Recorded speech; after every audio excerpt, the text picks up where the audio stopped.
Selamat datang ke dunia penceritaan, di mana setiap kisah lahir dari hati. Tahun 1993, di sebuah kampung kecil yang damai, pagi selalu bermula dengan bunyi ayam berkokok, anak-anak berlari ke sekolah, dan bau kayu api dari dapur rumah-rumah kayu. Di tengah-tengah suasana itu, ada sebuah rumah papan sederhana yang sering jadi sebutan orang kampung. Rumah Haris dan Sofia. Mereka bukan orang berada, tidak berharta besar. Tetapi setiap kali orang melihat mereka berjalan berdua, seolah-olah ada cahaya yang mengelilingi. Haris, seorang guru muda, tinggi lampai, wajahnya tenang, sering disapa dengan senyuman. Sofia pula gadis kampung yang sederhana, tetapi manis wajahnya, lembut tutur katanya. Bila mereka bersama, orang kampung selalu berbisik. Bahagianya mereka berdua. Susah nak jumpa pasangan macam tuh sekarang. Setiap pagi, selepas Haris pulang dari sholat subuh di surau, dia tidak pernah lupa membawa pulang kuih atau roti canai kegemaran Sofia. Kadang-kadang, dia hanya duduk di serambi rumah, menyeru istrinya untuk minum kopi bersama. Suasana mereka tenang, penuh gurau kecil, seperti pasangan baru kawin yang tidak pernah hilang rasa cinta. Ada satu kebiasaan kecil yang selalu diperhatikan jiran. Setiap kali Haris hendak keluar bekerja, Sofia akan mengiringinya sampai ke tangga. Disitulah, dengan lembut, dia akan menyusun bag kerja suaminya, mengemaskan kolar bajunya, dan menghulurkan tangan untuk dicium. Haris pula tidak pernah gagal. Selepas mencium tangan istrinya, dia akan membalas dengan mencium dahinya. Bagi Sofia, itu bukan sekadar rutin. Itu adalah detik paling manis setiap hari saat dia rasa dirinya benar-benar disayangi. Hatinya selalu berbisik syukur. Alhamdulillah, aku dikurniakan suami sebaik Haris. Kadang-kadang, bila ujung minggu tiba, mereka berjalan berdua ke pekan. Haris akan memegang tangan Sofia di hadapan orang ramai, sesuatu yang jarang dilakukan lelaki pada zaman itu. Ada yang senyum melihat, ada yang mencibir, ada juga yang diam-diam cemburu. Namun Haris tidak peduli. Baginya, istrinya adalah amanah dan cintanya dia ingin seluruh dunia tahu. Dan di balik semua pandangan itu, Sofia sentiasa menunduk malu, namun dalam hatinya berbunga. Dia tidak pernah menyangka hidupnya akan seindah ini. Namun, kebahagiaan seperti itu jarang dibiarkan tenang. Di balik senyuman manis Sofia, di balik pelukan penuh kasih Haris, ada mata lain yang sedang memerhati. Mata yang penuh rasa kosong. Mata yang mula dipenuhi cemburu. Di sebuah rumah pusaka kayu yang menjadi tempat tinggal tiga beradik perempuan itu, nama Salma sering disebut-sebut sebagai kakak yang tegas, bijak dan pandai menguruskan hal keluarga. Dari kecil lagi, dialah yang menjadi tempat rujuk, yang paling disegani adik-beradik lain. Suaranya lantang, pikirannya tajam, tindakannya sentiasa mendahului orang lain. Namun, di balik kehebatan itu, tersimpan satu kekosongan besar dalam hidupnya. Dia tidak pernah dicintai. Salma sudah berusia lewat 30-an. Wajahnya tidaklah buruk, malah ada ketegasan yang memancarkan keyakinan. Tetapi tubuhnya yang agak berisi, pipinya yang bulat, dan cara jalannya yang berat sering dijadikan bahan senda gurau orang kampung. Kalau Salma kurus, mesti ramai yang nak. Kata-kata itu pernah didengarnya berkali-kali. Biarpun kononnya gurauan, hatinya luka. Sementara itu, adiknya Sofia bagaikan bintang yang bersinar terang. Kulitnya cerah, senyumannya manis, tutur katanya lembut. Walaupun Sofia bukan sepintar Salma, namun dia memiliki sesuatu yang kakaknya tidak pernah miliki. Tarikan seorang wanita. Segalanya menjadi lebih perit apabila Haris, lelaki yang tampan dan cerdik, memilih untuk memperistrikan Sofia. Sejak itu, Salma seolah-olah terhukum menjadi penonton kepada sebuah kebahagiaan yang tidak pernah menjadi miliknya. Setiap pagi, dia melihat bagaimana Haris dengan penuh kasih menolong Sofia di dapur, menyuapkan sarapan kecil, atau sekadar menyentuh lembut bahu istrinya sebelum keluar bekerja. Adegan-adegan kecil itu menusuk jantung Salma. Dia coba berpaling, coba menutup mata, tetapi semakin hari, semakin dalam luka yang terukir. Kenapa bukan aku? Soalan itu sering bergema dalam hatinya. Dia yang selalu menjaga keluarga, dia yang paling banyak berkorban demi adik-adik. Tetapi bila tiba saatnya, cinta tetap memilih Sofia. Malam itu, setelah makan malam bersama keluarga, Salma duduk sendirian di biliknya. Dari celah pintu, dia mendengar tawa mesra Haris dan Sofia. Bunyinya begitu tulus, begitu bahagia. Air matanya mengalir tanpa sedar. Dadanya bagai ditindih batu. Sambil menggenggam kain batik di pangkuannya, dia berbisik, "Aku yang sepatutnya berada di sisi dia. Aku yang sepatutnya dicintai, bukan Sofia." Ketika Haris menghantar Sofia ke bilik tidur, Salma berdiri di tepi tingkap, melihat bayangan mereka berdua. Wajahnya keras, tetapi matanya merah. Saat itu, rasa hormatnya sebagai seorang kakak mulai retak. Bukan lagi sekadar iri hati. Bukan lagi sekadar sedih. Ia berubah menjadi cemburu yang hitam, pekat, dan berbahaya. Dan dalam hatinya, mula muncul satu tekad. Jika dunia ini tidak memberi cinta padanya, dia akan mencarinya dengan apa cara sekalipun. Biarpun terpaksa mengorbankan sesuatu yang lebih besar daripada sekadar maruahnya sendiri. Malam itu, kampung diselimuti kabut nipis. Angin yang bertiup dari bendang membawa bau lumpur basah, menambah dingin pada suasana. Di kejauhan, bunyi anjing menyalak panjang, seakan memberi isyarat bahwa ada sesuatu yang tidak biasa sedang berlaku. Salma melangkah perlahan keluar dari rumah pusaka. Bajunya longgar, selendang lusuh menutup kepala. Matanya melilau, takut andai ada jiran yang ternampak. Sudah beberapa hari pikirannya tidak tenteram. Setiap kali melihat Sofia ketawa di sisi Haris, hatinya bagai dicari. Dia tidak sanggup lagi sekadar jadi penonton. Di benaknya, ada satu nama yang sering disebut-sebut orang kampung, seorang bomoh tua di ujung desa, yang kabarnya mampu menundukkan hati manusia, bahkan mengikat jiwa seseorang melalui jalan yang tidak terlihat. Dahulu, Salma memandang jijik pada cerita-cerita itu. Tetapi malam ini, pikirannya sudah kabur dengan rasa cemburu dan nafsu yang membuat. Kalau itu saja jalan untuk aku rasa dicintai.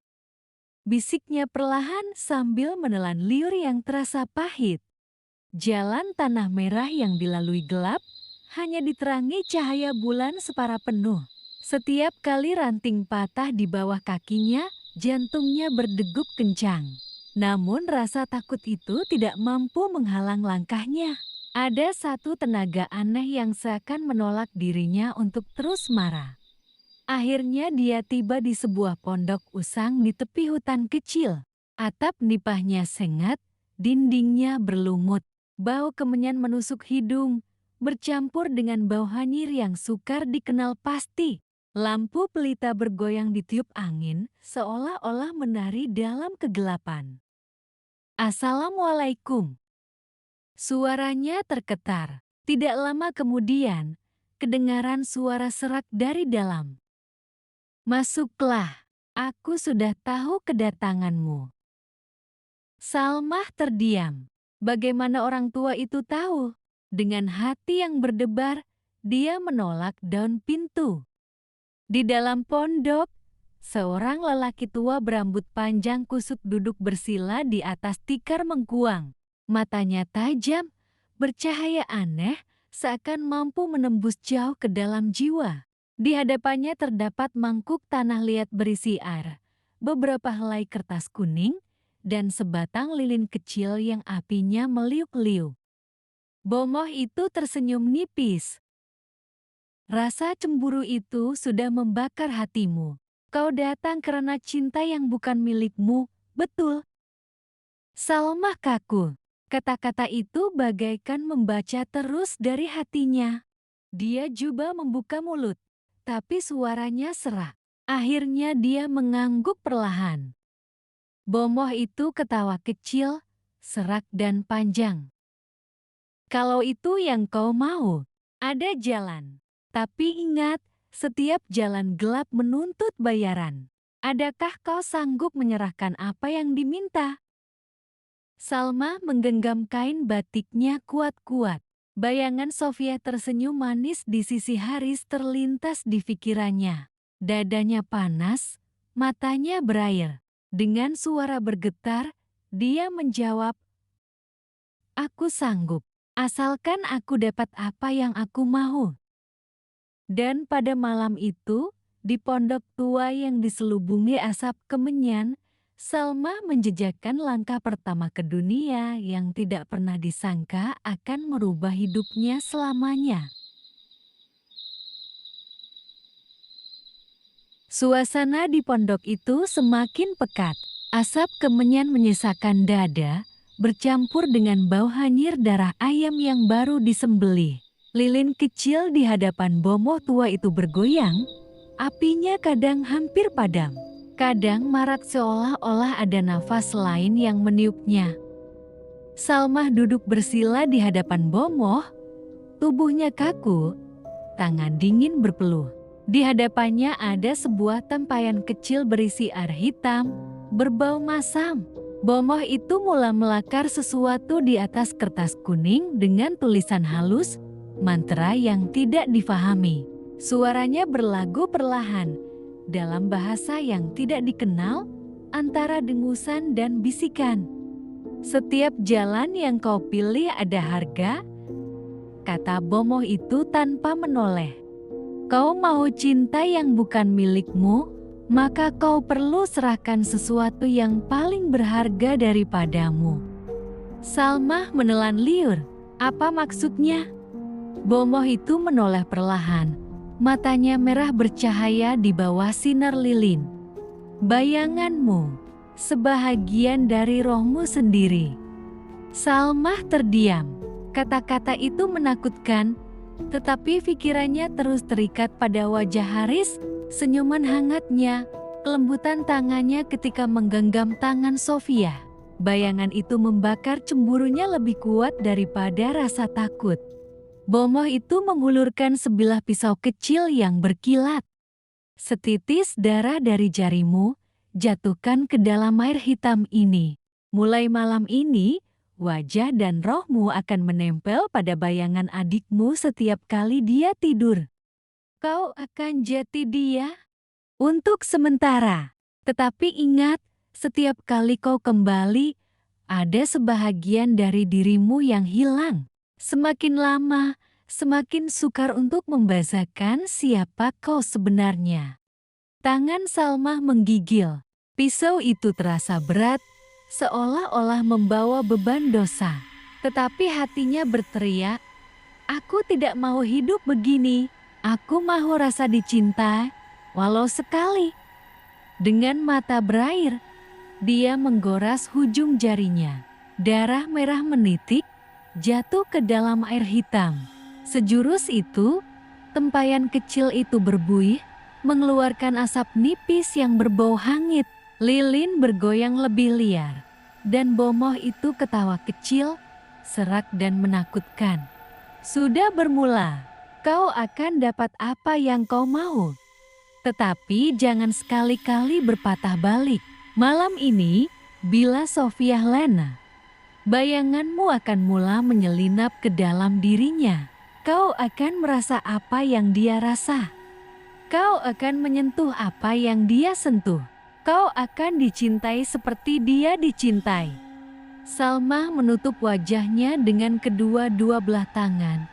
Dadanya bergoncang, antara takut dan teruja, antara dosa dan nafsu, hatinya berperang. Tetapi di sebalik ketakutan itu, ada satu rasa baru yang muncul, harapan terlarang.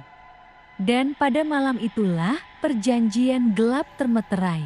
Sebuah perjanjian yang bakal mengubah bukan sahaja hidup Salma, tetapi juga kehidupan Sofia dan Haris selamanya.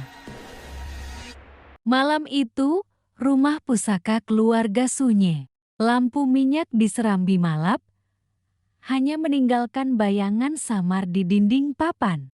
Angin malam masuk melalui celah tingkap, membawa dingin yang menggigit kulit. Di kamar, Sofia sudah lana di sisi suaminya, Haris. Nafasnya teratur, wajahnya damai. Haris pula baru saja memejamkan mata setelah berbual manja bersama istrinya. Dunia mereka seakan tenang, bahagia seperti biasa. Namun, di bilik lain, Salma duduk bersila di lantai. Di hadapannya, sehelai kain kuning terbentang dengan bekas darah jarinya yang sudah kering. Matanya merah, wajahnya cengkung. Tetapi ada cahaya pelik yang berkilau di dalam anak matanya. Suara bomoh tua malam tadi masih terngiang-ngiang. Bila adikmu tidur lena, bayanganmu akan menyelinap ke dalam dirinya. Kau akan jati dia, walau hanya untuk seketika. Salma menggenggam ujung kain itu, menutup matanya. Nafasnya berat, tubuhnya bergetar. Dia merasakan sesuatu yang aneh seperti ditarik keluar dari jasad. Seperti bayang-bayang yang meninggalkan tubuh lalu bergerak di udara. Gelap, sunyi, dingin. Kemudian, dalam sekelip mata, dia melihat dirinya berbaring di atas katil. Tetapi bukan dalam tubuhnya sendiri. Wajah yang dia lihat adalah wajah Sofia. Tubuh yang terasa halus dan ringan itu adalah tubuh Sofia. Dia telah berjaya. Air matanya menitis. Untuk pertama kali dalam hidupnya, dia merasakan kulit yang lembut, nafas yang teratur, dan kecantikan yang selama ini menjadi milik adiknya. Dia menggenggam jari jemari yang ramping, membelai wajah itu dengan penuh takjub. Ini aku sekarang. Aku Sofia. Di sebelahnya, Haris menggeliat perlahan, merapatkan tubuhnya ke arah istrinya. Salma yang kini di dalam tubuh Sofia terkejut seketika, jantungnya berdegup kencang. Hangat tubuh lelaki itu menyentuhnya, sesuatu yang tidak pernah dia rasai sebelum ini. Haris mengusap perlahan lengan istrinya sambil berbisik manja, "Sayang, kau selalu buat aku bersyukur." Salma terdiam. Kata-kata itu menusuk ke dasar jiwanya. Segala kerinduan, segala cemburu, segala kelaparan cinta yang terpendam selama ini, kini seakan dibayar tunai. Rasa hangat, rasa dimiliki, rasa diingini semuanya bercampur menjadi satu kegerahan yang menakutkan. Dia menggigil, bukan karena takut, tetapi karena lapar akan kasih. Tangannya perlahan-lahan membalas sentuhan Haris, walau dalam hati masih berperang antara dosa dan nikmat.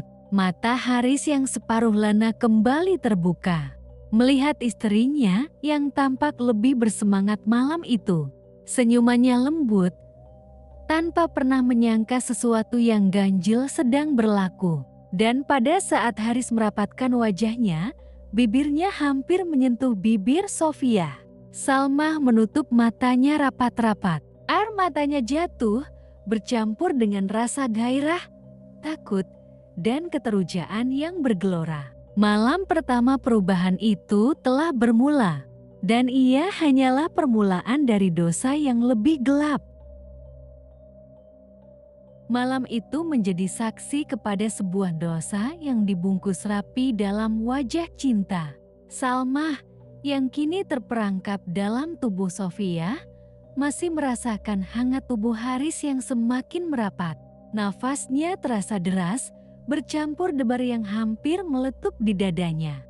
Haris mengusap pipi istrinya dengan penuh kasih. Bibirnya menyentuh perlahan dahi sebelum turun ke ujung hidung, akhirnya singgah di bibir. Sentuhan itu lembut, penuh cinta, tetapi di hati Salma, ia menjadi lautan yang melimpah. Air matanya kembali mengalir, bukan karena sedih, tetapi karena lapar akan rasa ini. Rasa yang selama ini tidak pernah dimilikinya. Tangannya menggigil ketika membalas pelukan Haris. Degupan jantung lelaki itu dapat dirasai di dadanya. Setiap helaan nafas mereka semakin berpadu, semakin hanyut. "Sayang," bisik Haris di telinganya, suaranya dalam dan hangat. Salma menggigit bibir, menahan tangisan kecil yang bertukar menjadi bisikan rindu. Ya Allah, inikah rasanya dicintai? Tubuh mereka bergesel semakin rapat. Belayan Haris tidak berhenti, setiap sentuhan menghidupkan bara yang lama padam dalam jiwa Salma. Dia tidak lagi mampu membazakan dirinya sebagai siapa. Dia hanyut dalam identiti baru ini sebagai Sofia, sebagai istri, sebagai wanita yang dicintai. Pelukan bertukar menjadi cengkam, bisikan bertukar menjadi rintihan kecil. Malam itu, mereka menyatu dalam keintiman. Hanya bunyi nafas dan detak jantung yang memenuhi kamar. Dan di saat Salma merasakan puncak kebahagiaan yang tidak pernah dirasai sepanjang hidupnya, puncak yang selama ini hanya menjadi impian dalam hatinya, tiba-tiba tubuhnya terasa aneh. Tubuh Salma yang sebentar tadi melayang dalam nikmat luar biasa tiba-tiba terasa ringan. Seolah-olah ada sesuatu menariknya kembali. Nafasnya terputus-putus, matanya terbuka dengan deras, dan dia mendapati dirinya kembali di dalam kamar sendiri, terbaring di atas tilam dengan tubuh yang basah oleh peluh. Sejenak, dia kaku. Jantungnya masih berdegup kencang, dadanya turun naik dengan laju. Bayangan wajah Haris, sentuhan hangatnya, desah nafasnya semuanya masih terasa begitu nyata di ujung kulit dan di dalam benaknya. Tangannya terketar-ketar menyentuh bibir sendiri, seakan mau memastikan apa yang baru dialaminya itu bukan mimpi. Namun tubuhnya masih bergetar dengan sisa-sisa kenikmatan tadi. Rasa itu terlalu hidup, terlalu mengikat, seolah dia benar-benar disentuh, benar-benar dimiliki. Dan itulah yang membuatkan hatinya jadi kacau. "Kenapa? Kenapa aku rasa begini?" bisik Salma sendirian. Matanya berkaca dengan perasaan bercampur baur malu, takut, namun juga haus yang mendalam. Dia coba menenangkan diri, coba menghapus bayangan itu. Tetapi semakin dia menolak, semakin kuat debaran rindu terhadap sentuhan yang baru dialaminya. Perasaan itu ibarat candu yang meresap ke dalam urat nadi. Dia tahu ia salah, dia tahu ia mungkin sekadar permainan gelap yang tidak dia mengerti. Tetapi tubuhnya sendiri sudah menjadi saksi betapa dia mahukan lagi. Ketika bulan malam itu terlindung di balik awan, Salma menutup wajahnya dengan kedua-dua tangan. Tubuhnya masih menggigil, bukan karena takut semata, tetapi karena satu ketagihan baru telah lahir dalam dirinya. Hatinya berbisik, penuh dengan hasrat yang semakin liar. "Aku mau dia lagi. Aku perlu merasainya lagi." Salma kini ketagih dengan ilmu hitam itu. Sofia tidak sadar apa-apa. Haris pula masih terus menunjukkan cinta yang tulus. Tapi bila-bila masa saja, rahasia ini akan terbongkar dan saat itu, musibah besar menanti.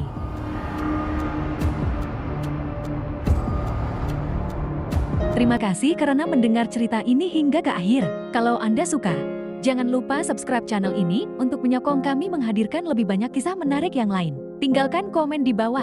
Bagaimana menurut Anda cerita ini sepatutnya diteruskan? Atau pengakhiran bagaimana yang Anda bayangkan? Komen Anda sangat bermakna, karena boleh jadi inspirasi untuk episode yang akan datang. Jumpa lagi dalam cerita seterusnya.